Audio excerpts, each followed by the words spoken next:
Well, I've said many times that if you get to be 65 or 70 and later, and the people that you want to have love you actually do love you.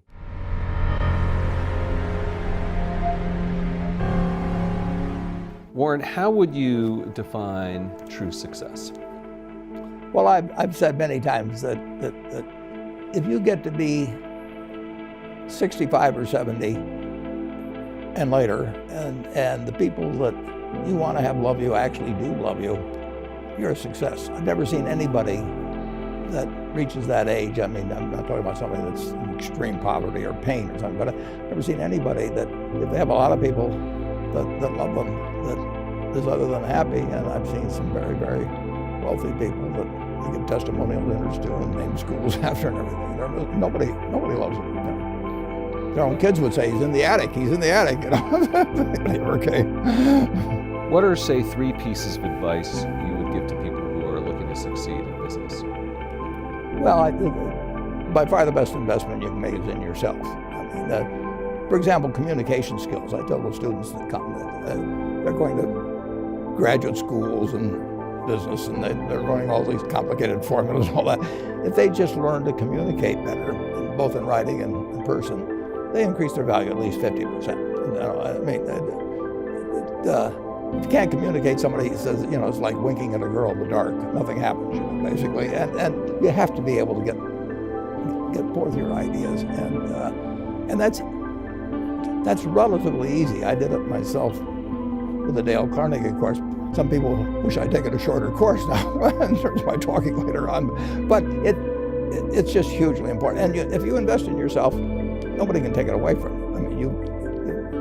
I mean, the second thing, which I'll get a certain criticism for not living it, but I do tell those students, you know, that if I gave you a car and it'd be the only car you get the rest of your life, you'd take care of it like you can't believe it. Any scratch, you'd fix that moment. You'd read the owner's manual. You'd keep a garage and do all these things. And you get exactly one mind and one body in this world.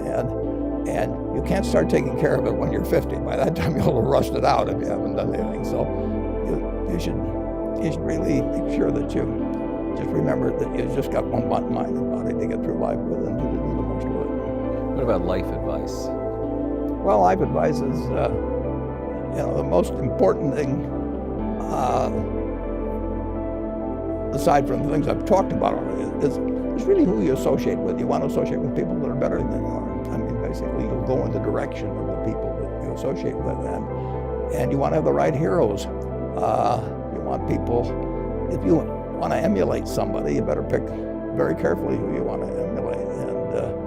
And when obviously you can't pick your parents, they're going to have an enormous influence on you, but you don't get a choice on that. But you get choices as you go down the line, and who you admire, who you want to copy, and the most important for most people in terms of that decision is their spouse. It's also important in terms of a partner in business, but the partner in life is the most important. You want to pick a spouse that's better than you are, and then he or she, and you hope they don't figure it out too fast. Great. Biggest mistakes people make when investing? Well, they try to, they just don't realize that all you have to do is just buy a cross-section of America and then never listen to people like me or read the papers or do anything subsequently. They think that because you can trade, you should trade. You buy a farm, you buy an apartment house, you can't resell it tomorrow, and you know the cost of moving around. Now you get something handed to you, liquidity, you know, which is instant. You can sell, and the cost of doing it are pennies, you know, compared to other kinds of investment activity. So because they can so easily move around, they do move around, and moving around is not smart in investing. You have a pretty cool morning routine regarding what you have for breakfast and how prosperous you feel. What is that? Well, I now actually send somebody over to McDonald's, usually to get me something. Since the publicity I got from earlier describing my habits at McDonald's, I now have somebody go in the office, but that was more for entertainment value. I actually eat exactly what I like to eat. if I liked it on my 6th birthday, at my 6th birthday party when we had hot dogs and hamburgers and Coke and ice cream with chocolate, I still like it. And I don't care about anything subsequently. I discovered it all by the time I was 6. And if somebody offered me a deal when I was 20 and said, you're going to live 1 year longer, instead of living to 88, you'll live to 89 or whatever it may be, if you eat nothing but broccoli and Brussels sprouts and onions and all these things. I just said, I'll take the last year off. It probably won't be that good anyway. So I eat what I like to eat.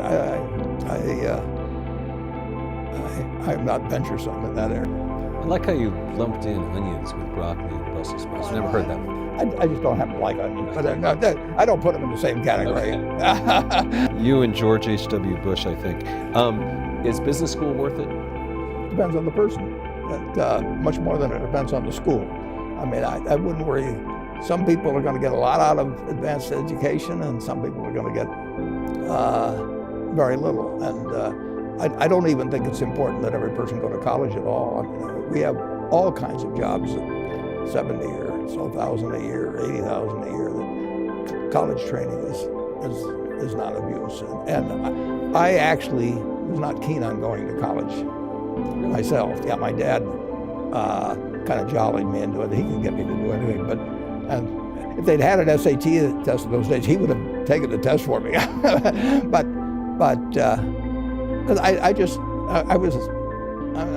I knew I could have a good time, and I liked investing, and I didn't really feel I could read the books. So I don't, it's a big commitment to take 4 years, and the cost involved, and maybe the loans involved, and everything. I think depending on what your interests are in life, I don't think it's for everybody. I think it's for a lot of people. But there ought to be a reason you're going, and I didn't really see much reason. All right, last question. It's a lightning round, so there's a few. Do you ever drink water? Only under duress. What is your favorite all-time song? It's undoubtedly, it's My Way. What about movie? Favorite movie? Well, I like The Bridge on the River Kwai because of there were a lot of lessons in that. Plus, it was enormously fascinating. Catchy tune also. Right. Catchy tune also. Yeah. Right. Very. Right. But the ending of that was sort of the story of life. He created the railroad, and did he really want the enemy to come in across it? Got it. Favorite book? Well, the favorite book from the book that had the most impact on my life was The Intelligent Investor by Ben Graham. I knew you were going to say that. Favorite TV show? It's probably going to be, it would be Nebraska in some huge bowl game and winning. And finally, what do you carry in your wallet, and how much money do you tend to carry around? Well, I probably carry maybe $400. I actually, my wife likes to use cash, so I just take home a chunk of cash every now and then she doles it out. She looks at my billfold and sees whether all the hundreds are gone. 6 of you. It's pretty simple. And credit cards? I've got an American Express card, which I got in 1964, but I pay cash 98% of the time. If I'm in a restaurant, I always pay cash. It's just easier. Warren Buffett, thanks very much.